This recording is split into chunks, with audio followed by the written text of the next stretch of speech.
Bonjour, bienvenue sur InCyber 2025. Je suis Johan Armand, je suis le rédacteur en chef de Channel News et j'ai le plaisir donc d'animer une émission sur ce salon. Une émission où je vais recevoir exclusivement des prestataires du numérique et j'accueille tout de suite Laurent Cayat, président de Medsys. Bonjour Laurent. Bonjour Johan. Accompagné de Lionel Mourer, CTO, cybersécurité. Bonjour Johan. De Medsys. Tout à fait. Alors on va parler de l'actu de Medsys et puis on va commencer par et de l'actualité du marché. On va rappeler peut-être le positionnement de Medsys, effectivement intégrateur historique mais de plus en plus cybersécurité. Tout à fait. Alors aujourd'hui, on se caractérise plus comme une société d'expertise avec de grosses connaissances autour de la cybersécurité, historiquement autour du cloud et depuis maintenant presque un an autour du réseau. Je vous détaillerai ça dans quelques minutes. Vous avez effectivement beaucoup étendu le scope de vos expertises cette année, mais parlons tout de suite de votre croissance. Apparemment, c'est la cyber qui a attiré le chiffre en 2024 sur un marché compliqué. Alors, le marché 2024, je ne vais pas vous le répéter, je ne vais pas vous le redécrire, on l'a tous vécu, on l'a tous subi, mais on a tous réussi à mettre cette année derrière nous. 2024, c'est une année où Medsys a su faire de la croissance sur la cybersécurité, mais pas sur les autres métiers. Donc on a terminé l'année avec 80 millions d'euros de chiffre d'affaires, avec 500 collaborateurs, donc ISO à l'année précédente 2023, mais par contre on a modifié en fin de compte les effectifs des différentes practices avec une croissance de la partie cyber que Lionel anime et une décroissance des métiers un peu plus historiques de l'entreprise qui restent quand même profitables et importants, mais pas stratégiques à nos yeux. Qu'est-ce que ça pèse la cyber aujourd'hui? Alors aujourd'hui, ça pèse 51% de notre chiffre d'affaires. À côté de ça, on va retrouver des activités de service manager qui incluent de la cybersécurité.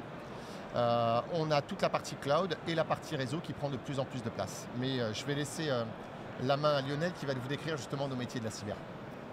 Alors effectivement, depuis maintenant une grosse année, on a réorganisé complètement cette practice cybersécurité avec un volet gouvernance, GRC classique on va dire, qui n'existait pas de façon formelle au sein de Medsys. Donc aujourd'hui on a une quinzaine de personnes sur cette activité-là. L'intégration, alors qui elle était au contraire déjà existante et qu'on renforce, qu'on cherche à faire en sorte d'avoir des partenaires qui sont dans la durée, puisque dès qu'on parle intégrateur, on parle forcément éditeur ou constructeur. On a également mis en place un pôle autour du SecOps, donc la capacité à accompagner des grands clients qui ont des SOC, des VOC et à leur fournir des compétences. Et également la dernière activité qui a démarré il y a quelques mois maintenant, c'est l'activité d'audit technique, en particulier autour des prestations de type Pentest ou Red Team. Alors on le redit, quels étaient les métiers que vous faisiez historiquement et qu'est-ce qui est arrivé en 2024? On était très bon en intégration, ouais. On avait tout un réseau de partenaires qu'on savait déployer chez nos clients, qu'on savait maintenir aussi bien en managed services que dans des formats au forfait ou en assistance technique. Et aujourd'hui, on se positionne plus comme un cabinet avec de l'expertise, avec de l'audit, avec de la gouvernance.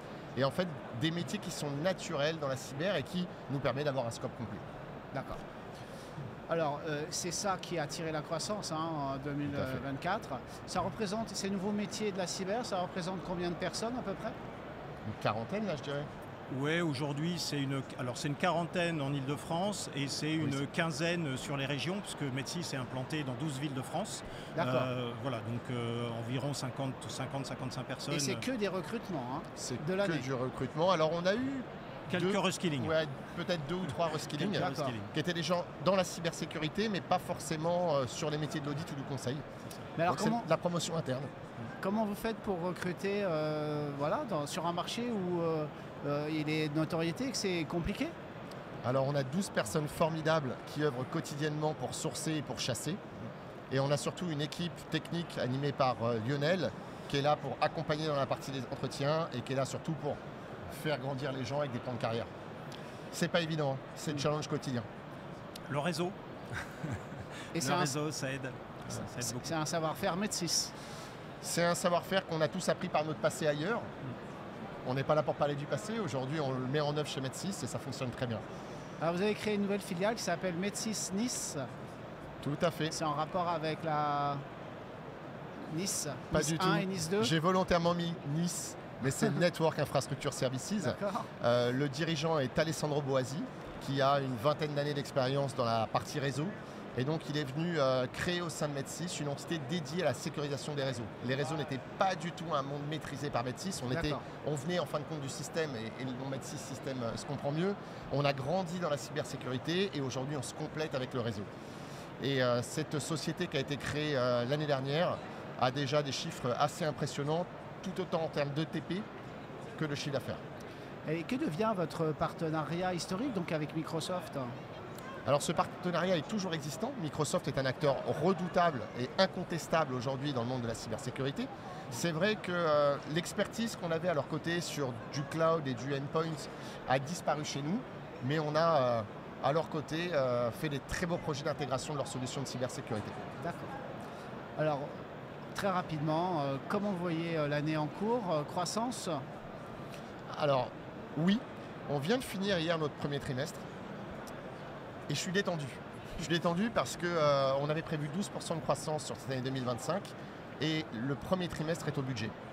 Donc un premier trimestre encourageant, un pipe pour le second trimestre qui a priori est débordant. J'ai pas envie de dire que 23 à 24 sont oubliés, mais on a l'impression de sentir un nouveau départ, aussi bien chez nos clients industriels que chez nos clients étatiques et publics. Et vous l'attribuez à quoi? Peut-être 1 an et demi de freeze, un manque d'évolution technologique chez certains de nos clients qui, j'ai envie de dire, qui force peut-être les directions générales à prendre certaines décisions. Je ne vous dis pas qu'on est comme en 2020-2021 post-Covid où là nos commerciaux recevaient des commandes tous les jours, mais ça reprend un rythme très agréable. Et vous allez chercher d'autres labels? Lequel? Alors, vas-y, oui. Oui. Ça, c'est son métier en plus. PASI, PAX. Voilà, ouais, par exemple. Alors effectivement, l'idée c'est de développer l'activité en particulier aussi, enfin de maintenir et de développer le métier historique, mais aussi de développer les nouveaux métiers. On a été effectivement validé par le label France Cyber Security. D'ailleurs, on ira demain à une remise qui est organisée pour ça. Et sur les aspects audit et conseil, oui, il y a l'idée d'aller chercher du PASI, d'aller chercher du PAX. Alors on est en train de mettre en place tout ce qu'il faut pour. Maintenant on sait que c'est un chemin, moi je l'ai vécu par le passé, donc c'est une expérience que j'ai également. C'est un chemin qui prend un certain temps, donc c'est des choses qu'on vise plutôt pour début 2026, mais on s'engage dans cette direction, très clairement. Merci d'avoir pris le temps de passer sur ce plateau. Je vous souhaite une bonne continuation. Merci Johan. Merci à vous. À très bientôt. Merci, Au revoir. revoir.